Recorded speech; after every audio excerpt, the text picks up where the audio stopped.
Hello everyone, स्वागत है आप सभी का विजडम पॉइंट पर। दोस्तों, हम देख रहे हैं हिंदी साहित्य से संबंधित एक महत्वपूर्ण श्रृंखला जो कि आधारित है डॉक्टर गोविंद पांडे व सरस्वती पांडे जी की किताब हिंदी साहित्य एवं भाषा का वस्तुनिष्ठ इतिहास से। दोस्तों, अपने पिछले वीडियोस में हमने देखा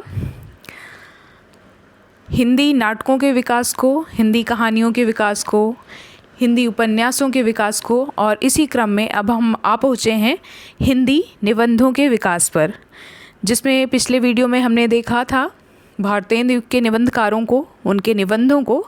इसी क्रम में आज हम देखेंगे द्विवेदी युग के निबंधकारों को। दोस्तों, आज का वीडियो शुरू करें उससे पहले मैं आप सभी से कहना चाहूँगी कि अगर अभी तक आपने मेरे चैनल को सब्सक्राइब नहीं किया है तो प्लीज़ मेरे चैनल को सब्सक्राइब करें, और अगर मेरा वीडियो पसंद आए तो उसे लाइक और शेयर भी ज़रूर करें। धन्यवाद।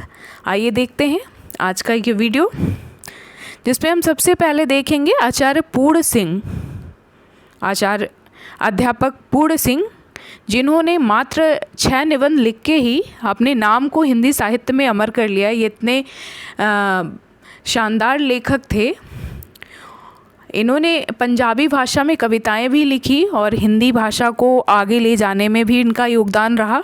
और इनके जो 6 निबंध हैं वो बहुत ही शानदार निबंध हैं। तो आइए देखते हैं इनके वो 6 निबंध कौन कौन से हैं, जिसमें पहला नाम है आचरण की सभ्यता, मजदूरी और प्रेम, सच्ची वीरता, पवित्रता, कन्यादान, अमेरिका का मस्त कवि वाल्ट हिटमैन।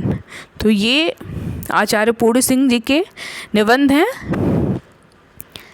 अब हम देखेंगे एक स्टेटमेंट है आचार्य महावीर प्रसाद द्विवेदी जी का, जिन्होंने लिखा है। आचार्य महावीर प्रसाद द्विवेदी जी लिखते हैं, अच्छी हिंदी बस एक ही व्यक्ति लिखता था जिसका नाम था बाल मुकुंद गुप्त। अच्छी हिंदी केवल एक ही व्यक्ति लिखता था जिसका नाम है बाल मुकुंद गुप्त। ये उनकी प्रशंसा करते हुए लिखते हैं महावीर प्रसाद द्विवेदी जी। आइए देखते हैं बाल मुकुंद गुप्त जी की एक उक्ति है जो कि बहुत ही फेमस है। इसको देखते हैं। बड़ी धूम से टेसू आए, लड़के लाड़ी साथ लगाए, होगा दिल्ली में दरबार, सुनकर चौक पड़ा संसार। बड़ी धूम से टेसू आए, लड़के लाड़ी साथ लगाए, होगा दिल्ली में दरबार, सुनकर चौक पड़ा संसार। ये पंक्तियां हैं बाल मुकुंद गुप्त जी की। अगले निबंधकार हैं चंद्रधर शर्मा गुलेरी। चंद्रधर शर्मा गुलेरी जी, जो अपने सीमित लेखन से इन्होंने भी हिंदी साहित्य में जो लोकप्रियता हासिल की है वो बहुत ही प्रशंसनीय है। चंद्रधर शर्मा गुलेरी जी ने कछुआ धर्म, ये बार बार परीक्षाओं में पूछा भी जाता है, और मारिस माहिक उठाओ शीर्षक से महत्वपूर्ण निबंध लिखे हैं। तो द्विवेदी युग के अन्य महत्वपूर्ण निबंधकारों को अब हम देखेंगे, जिसमें नाम आता है माधव प्रसाद मिश्र जी का, जिन्होंने रामलीला, परीक्षा, धृति, क्षमा, सब मिट्टी हो गया नामक निबंध लिखे। अगले निबंधकार गोविंद नारायण मिश्र जी हैं, जिन्होंने प्राकृत विचार, विभक्ति विचार, कवि और चित्रकार, इन विषयों पर निबंध लिखे, इन शीर्षकों से निबंध लिखे। अगले महत्वपूर्ण निबंधकार हैं मिश्र बंधु। मिश्र बंधुओं ने पुष्पांजलि, सुमनांजलि और आत्मशिक्षा नाम से निबंध लिखे। जगन्नाथ प्रसाद चतुर्वेदी जी ने गद्यमाला, निबंध निचय, बा की बहार, पिक्चर की पूजा और अनुप्रास का अन्वेषण नाम से निबंध लिखे। अगले निबंधकार हैं बाबू श्याम सुंदर दास जी, जिन्होंने साहित्य की विशेषताएं, समाज और साहित्य, कर्तव्य और सभ्यता इनका महत्वपूर्ण निबंध है। साहित्य की विशेषताएं नामक शीर्षक से भी इन्होंने निबंध लिखा है। समाज और साहित्य, ये भी बाबू श्याम सुंदर दास जी द्वारा लिखे निबंध हैं। अगले निबंधकार हैं पदम सिंह शर्मा जी, जिनके निबंध हैं मुझे मेरे मित्रों से बचाओ, दयानंद सरस्वती मर गए और हिंदी के प्राचीन साहित्य का उद्धार। ये निबंध हैं पदम सिंह शर्मा जी के। आचार्य शुक्ल जी ने गोविंद नारायण मिश्र के गद्य विधान को सायास अनुप्रास में गुथे शब्द गुच्छों का अटाला कहा है। क्या कहा है? गोविंद नारायण मिश्र जी के गद्य विधान को सायास अनुप्रास में गुथे शब्द गुच्छों का अटाला कहा है। गोविंद नारायण मिश्र ने महावीर प्रसाद द्विवेदी और बालमुकुंद गुप्त के बीच अनिस्थिरता शब्द को लेकर चलने वाले विवाद में आत्माराम की टेटें निबंध में द्विवेदी जी का पक्ष लिया है। आत्माराम की टेटें नामक निबंध में द्विवेदी जी का पक्ष लिया है।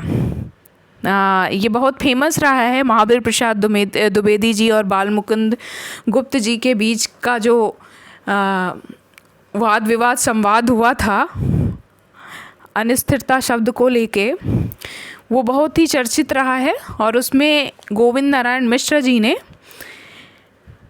द्विवेदी जी का पक्ष लिया था। अब हम आएंगे शुक्ल युग पे। शुक्ल युग जो कि निबंधों की दृष्टि से देखें तो ये बहुत ही समृद्ध युग रहा है। आचार्य रामचंद्र शुक्ल जी ने लिखा है, यदि गद्य कवियों या लेखकों की कसौटी है तो निबंध गद्य की कसौटी है। बहुत ही फेमस स्टेटमेंट है इनका।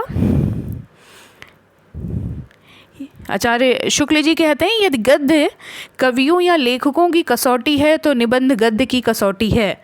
भाषा की पूर्ण शक्ति का विकास निबंधों में ही सबसे अधिक संभव है। ये कथन है आचार्य रामचंद्र शुक्ल जी का। आचार्य शुक्ल जी जो खुद एक बहुत अच्छे लेखक थे और आलोचक भी रहे हैं। आचार्य शुक्ल जी ने चिंतामणि भाग 1 में लिखा है, इस पुस्तक में मेरी यात्रा में पड़ने वाले कुछ प्रदेश हैं। यात्रा के लिए निकलती रही बुद्धि पर हृदय को भी साथ लेकर। इसको देखते हैं। इन्होंने चिंतामणि का जो भाग 1 है उसमें लिखा है कि यह इस पुस्तक में मेरी अंतर यात्रा में पढ़ने वाले कुछ प्रदेश हैं। यात्रा के लिए निकलती रही है बुद्धि पर हृदय को भी साथ लेकर। इन्होंने कहा है कि मेरे निबंधों में, मेरी इस पुस्तक में बुद्धि और हृदय दोनों का सामंजस्य है, दोनों में एक समन्वय है। आचार्य रामचंद्र शुक्ल जी के प्रमुख निबंध संग्रह, उनके संपादक और उनमें संकलित निबंध इस प्रकार हैं। आइए देखते हैं इस ग्राफ के माध्यम से। इस चिंतामणि भाग 1 का संपादन किया था रामचंद्र शुक्ल जी ने 1939 ईस्वी में, और इनके जो महत्वपूर्ण निबंध इसमें शामिल हैं वो हैं भाव या मनोविकार, उत्साह, श्रद्धा और भक्ति, करुणा, लज्जा और ग्लानि, लोभ और प्रीति, घृणा, ईर्ष्या, भय, क्रोध, कविता क्या है, भारतेंदु, हरिश्चंद्र, तुलसी का भक्ति मार्ग, मानस की धर्मभूमि, काव्य में लोक मंगल की साधनावस्था एक महत्वपूर्ण निबंध है इनका।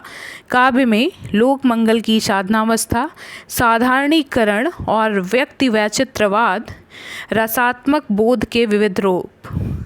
तो ये 17 निबंध इनके शामिल हैं चिंतामणि भाग 1 में, जिसका संपादन स्वयं रामचंद्र शुक्ल जी ने ही किया था। इसका दूसरा भाग आता है 1945 ईस्वी में, जिसके संपादक हैं विश्वनाथ प्रसाद मिश्र जी। इस निबंध में, इस भाग 2 में जो महत्वपूर्ण निबंध शामिल हैं वो हैं काव्य में प्रकृति दृश्य, काव्य में प्रकृति दृश्य, काव्य में रहस्यवाद और काव्य में अभिव्यंजनावाद। चिंतामणि भाग 3 का जब प्रकाशन होता है तो उसके संपादक हैं नामवर सिंह, और इसका संपादन इन्होंने किया था 1983 ईस्वी में। चिंतामणि भाग 3 का प्रकाशन 1983 ईस्वी में होता है और इसके संपादक हैं नामवर सिंह। चौथा भाग है इसका, चिंतामणि का चौथा भाग, ये 4 भागों में प्रकाशित है। इसमें कुसुम चतुर्वेदी और ओम प्रकाश सिंह ने मिलकर किया है इसके चौथे भाग का प्रकाशन, और इसमें 1902 से 1939 तक प्रकाशित निबंध हैं। इसमें कुल 47 निबंध संकलित हैं आचार्य रामचंद्र शुक्ल जी के। आचार्य शुक्ल का चिंतामणि भाग 1 प्रथमतः विचार वीथी नाम से सन 1930 में प्रकाशित हुआ था। आचार्य शुक्ल जी का निबंध जो चिंतामणि है, भाग 1, प्रथमता विचार वीथी नाम से सन 1930 ईस्वी में प्रकाशित हुआ था। कविता क्या है? निबंध सर्वप्रथम सरस्वती पत्रिका में 1909 ईस्वी में प्रकाशित हुआ था। आचार्य रामचंद्र शुक्ल जी के प्रमुख कथन एवं शुक्ति निम्नांकित हैं। ये देखते हैं, ये इनके विभिन्न निबंधों से लिए गए हैं। इसमें पहला स्टेटमेंट है इनका, श्रद्धा और प्रेम के योग का नाम भक्ति है। श्रद्धा और प्रेम के योग का नाम भक्ति है। ये इनके श्रद्धा और भक्ति निबंध से यहाँ पे लिया गया है ये कथन। श्रद्धा का व्यापार स्थल विस्तृत है और प्रेम का एकांत।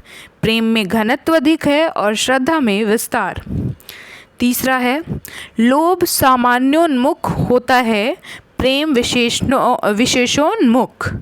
लोभ सामान्योन्मुख होता है और प्रेम विशेषोन्मुख। अगला स्टेटमेंट है इनका, करुणाशील और सात्विकता का संस्थापक भाव है।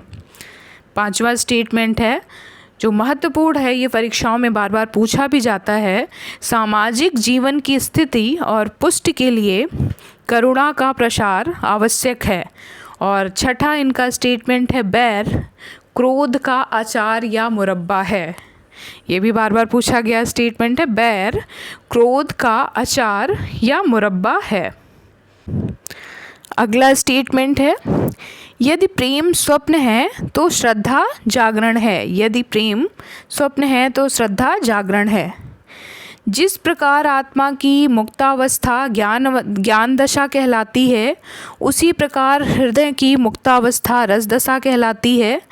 हृदय की इसी मुक्ति साधना के लिए मनुष्य की वाणी जो शब्द विधान करती आई है, उसे कविता कहते हैं। ये इनका ये लाइन ली गई है, कविता क्या है निबंध से, और ये बहुत ही महत्वपूर्ण लाइन है इनकी। ये बार बार परीक्षाओं में पूछा जाने वाला ये कथन है आचार्य रामचंद्र शुक्ल जी का, तो इसको हम याद एक बार फिर से देखेंगे। जिस प्रकार आत्मा की मुक्तावस्था ज्ञान दशा कहलाती है, उसी प्रकार हृदय की मुक्तावस्था रस दशा कहलाती है। हृदय की इसी मुक्ति साधना के लिए मनुष्य की वाणी जो शब्द विधान करती आई है, उसे कविता कहते हैं। इनका अगला स्टेटमेंट है, गुण प्रत्यक्ष नहीं होता, उसके आश्रय और परिणाम प्रत्यक्ष होते हैं। क्या? गुण प्रत्यक्ष नहीं होता, उसके आश्रय और परिणाम प्रत्यक्ष होते हैं। अनुभवात्मक मन को आकर्षित करने वाले आश्रय और परिणाम हैं, ये गुण नहीं हैं। ये ही अनुभूति के विषय हैं। अनुभूति पर प्रवृत्ति और निवृत्ति निर्भर है। अनुभूति मन की पहली क्रिया है, संकल्प विकल्प दूसरी। अनुभूति मन की पहली क्रिया है और संकल्प और विकल्प दूसरी। अगला स्टेटमेंट है, जैसे वीर कर्म से पृथक वीरत्व कोई पदार्थ नहीं, वैसे ही सुंदर वस्तु से पृथक कोई सौंदर्य कोई पदार्थ नहीं। जैसे वीर कर्म से पृथक वीरत्व कोई पदार्थ नहीं है, वैसे ही सुंदर वस्तु से पृथक सौंदर्य कोई पदार्थ नहीं है। अगला स्टेटमेंट है इनका, लोक में फैली दुख की छाया को हटाने में ब्रह्म की आनंद कला जो शक्तिमय रूप धारण करती है, उसकी भीषणता में भी अद्भुत मनोहरता, कटुता में भी अपूर्व मधुरता, प्रचंडता में भी गहरी आर्द्रता साथ लगी रहती है। विरुद्धों का यही सामंजस्य कर्म क्षेत्र का सौंदर्य है, जिसकी ओर आकर्षित हुए बिना मनुष्य का हृदय नहीं रह सकता। इनकी स्थापना थी विरुद्धों का सामंजस्य। ये एक महत्वपूर्ण स्टेटमेंट है आचार्य रामचंद्र शुक्ल जी का। तो हम लोगों ने देखा आज के इस वीडियो में आचार्य रामचंद्र शुक्ल से जुड़ी हुई ज़्यादा चीज़ें रहीं। मिलते हैं अपने नेक्स्ट वीडियो में, जिसमें हम शुक्ल युग के अन्य महत्वपूर्ण निबंधकारों को देखेंगे। तब तक के लिए नमस्कार।